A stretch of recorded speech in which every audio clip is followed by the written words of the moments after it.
Okay, thanks for sticking with me this semester. We're going to look at the classical guitar. Now, this is different than just a regular guitar, and we'll talk about why it's slightly more unique. I'll move out of the way for you here. So, a classical guitar, also known as a Spanish guitar, is pretty much only heard in classical music. When a symphony orchestra has a part that calls for guitar, they don't necessarily want just any old guitar. They're specifically talking about one of these acoustic instruments. Sometimes you hear them on movie soundtracks as well, but it's in that style. There's a Spanish instrument that is the precursor to this called the vihuela. And that is the kind of the traditional Spanish version. It's shaped quite differently. It's looks like a skinnier version of a guitar. The modern instrument known as the guitar, nobody really knows for sure where it came from. String instruments have been around for a long time, 5,000 plus years. Nobody knows for sure when they made the transition into this body shape of an instrument. But it's been found historically in artwork and archaeologically all over the world.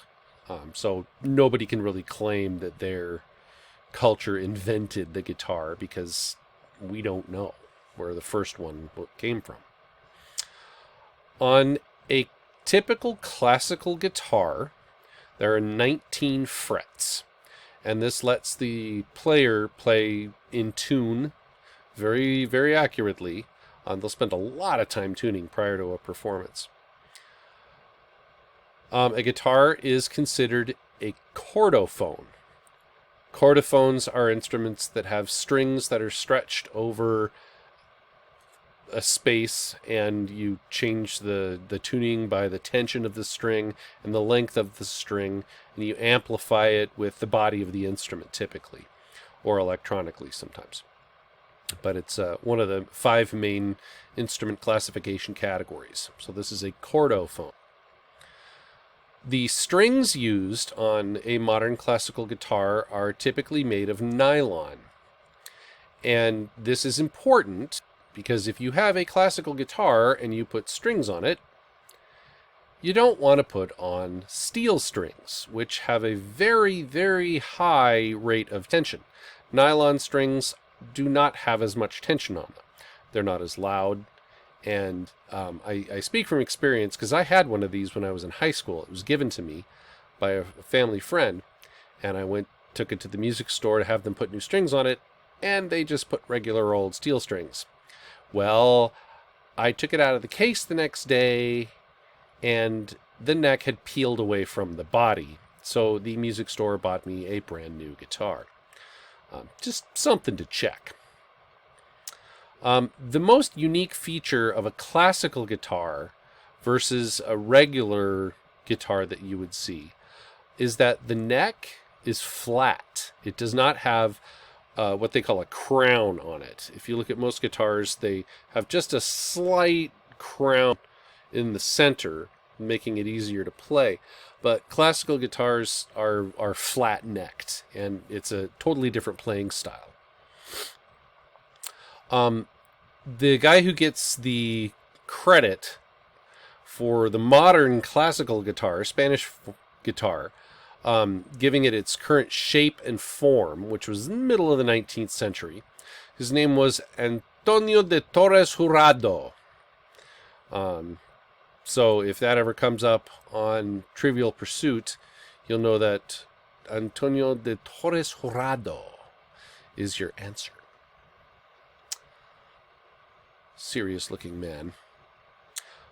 There was a violin virtuoso who also wrote and composed much music for the classical guitar, and he was Niccolo Paganini. He was the violinist that was so good that people thought he must have sold his soul to the devil, and he helped perpetuate that myth.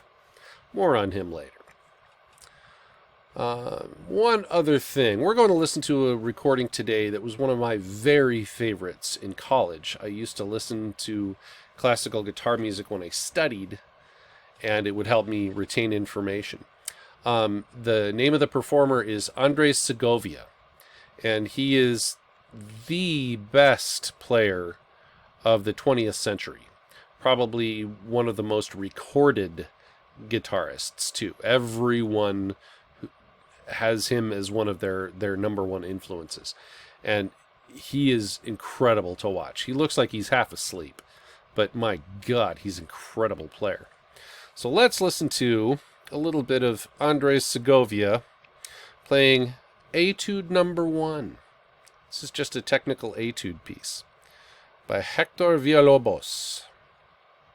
So here he comes.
Okay, I'm going to pause it there. It does a big repeat and plays the same thing again.